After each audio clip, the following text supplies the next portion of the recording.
Jim, I'm not going to steal Dave's thunder. It's much more intimate into the knowledge of how the campus is developed.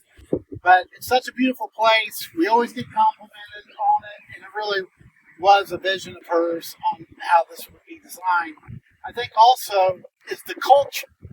I always say I'm the third person that's titled chancellor on this campus. We've had campuses that have had three since they've it's just a very special place. It's had such a sustained culture of the folks that came from Betty and her leadership, and then really that same group, for the most part, ushered us pretty much till 2021 when I came in. So, very long legacy. And with that, I'm so thankful to Betty. I'm going to turn it over to Dr. Bay so he can definitely tell you his memories of her and a little bit more about her legacy.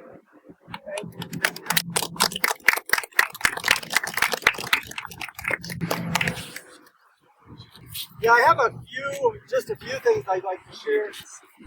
One of the things that everybody knew about Betty is that she was an extremely driven person. And a lot of people thought she was like the grandmother who bring you cookies. But she might do that, but she was extremely driven. She had a vision. I think one of the things, she didn't come to Lafayette initially to be an Ivy Tech. She came to Purdue. In the 1950s, she came to the College of Engineering when women weren't coming to college outside of educators. And she determined to be an engineer, a chemical engineer, and she broke ground. And I appreciate that because my daughter, some of you know, all of that, became a chemical engineer there. But Betty led the way, and it had to be tough. She said she was the only woman, and they didn't even have women's bathrooms on some of the floors.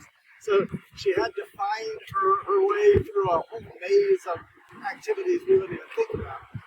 She talked about the only place to eat. Anybody guess the only place to eat in West Lafayette that wasn't on campus? McDonald's. Triple X. McDonald's wasn't even here, yeah. Triple X. So she would go there and she had fond memories. And we went there once for her memories. That was a great thing. She was determined. She taught at Illinois Central College, worked there, and she loved it there right before she came here. Now I have this pen. Irma, John, you remember the pen? Is it gold? The gold pen. This isn't her gold pen, but it's a facsimile. Betty loved this gold pen. They gave it to her as a parting gift from ICC when she came here to be the academic officer. And this pen meant everything to her. It was her memories, and she loved it. This gold pen. And she used it all the time. She used it in all the meetings that we had. She always had it on her desk. Betty was a very detailed person. She was an engineer. She had lots of things she was working on at any one time. And sometimes the pen disappeared. What happened when the pen disappeared? We all knew. We all walked to the office and found the pen. And the other thing that I remember about Betty was that we'd be in meetings and she'd be holding the pen.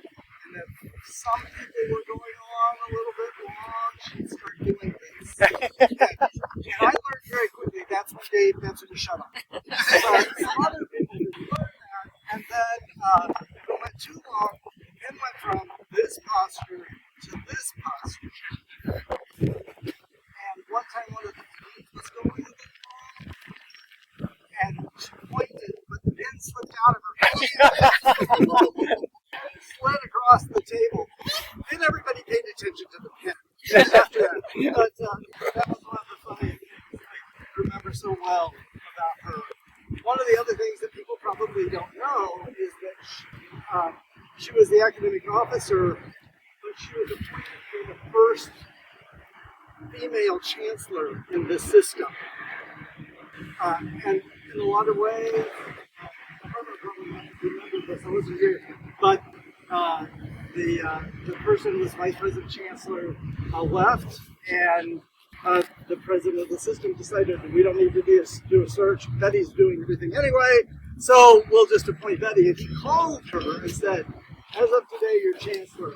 And she loved that story because she didn't have to interview; it was just a pronouncement.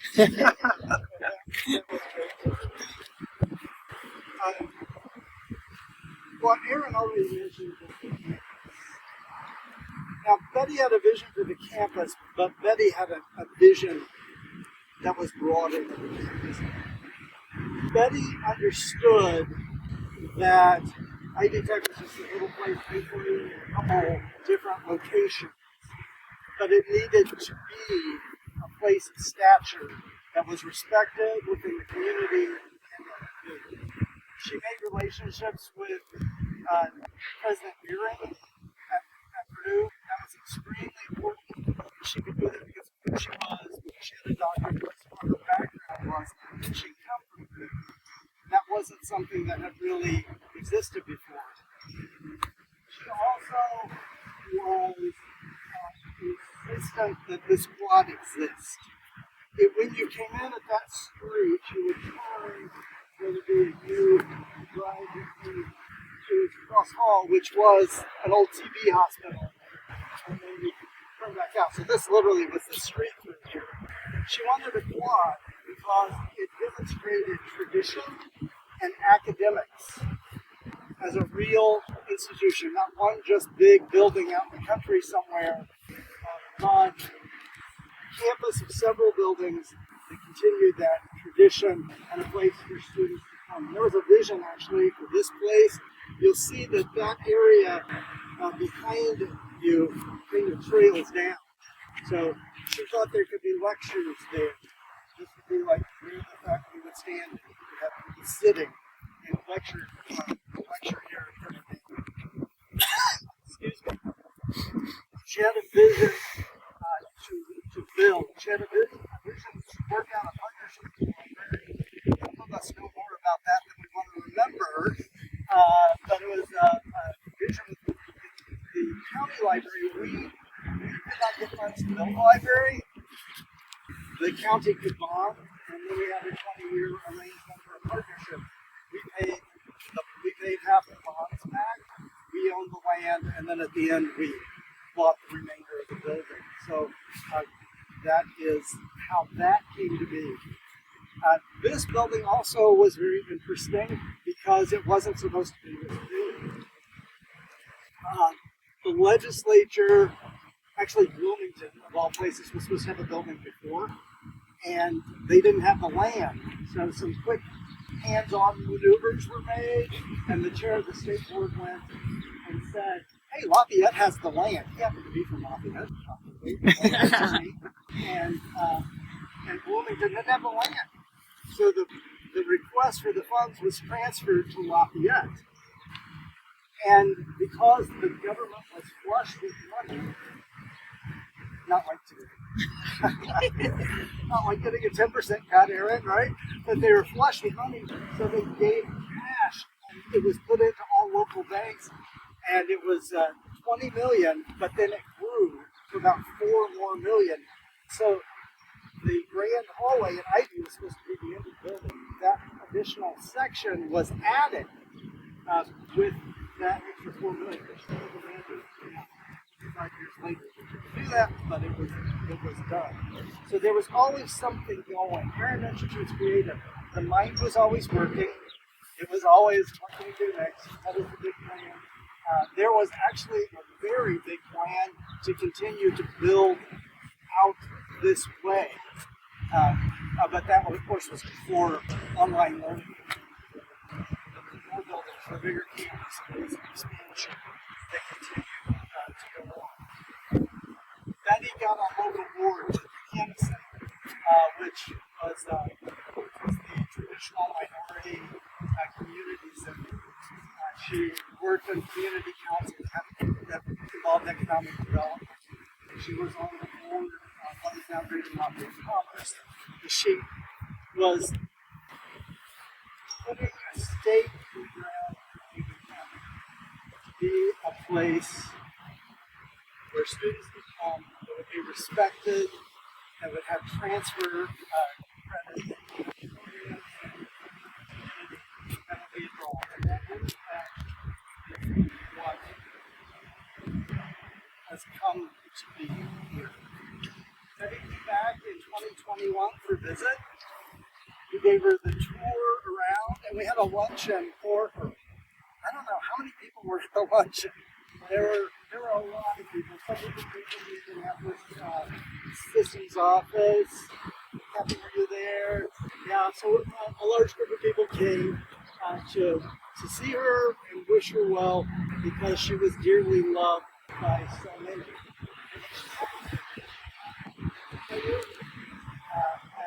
So it was a nice event for her, and she got to see how things had developed after she was gone. And I know Rhonda stayed in close contact, even talking to her just a few days before she passed away. But we all have legacies in life. Some of us have very visual legacies, and this is truly Betty's legacy. Students who have come in the last 30 years.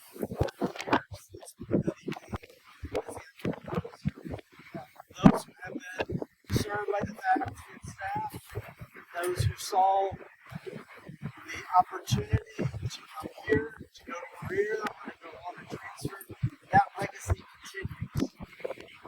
So we are all grateful for Betty, for her legacy, the vision that she had in coming here when it was an old hospital building. It's not terribly advanced high school downtown. And everything from that point how to build, and how to serve individuals in our community. So thank you for your time. Thanks for coming and remembering your service and your commitment to this community and all those that have served.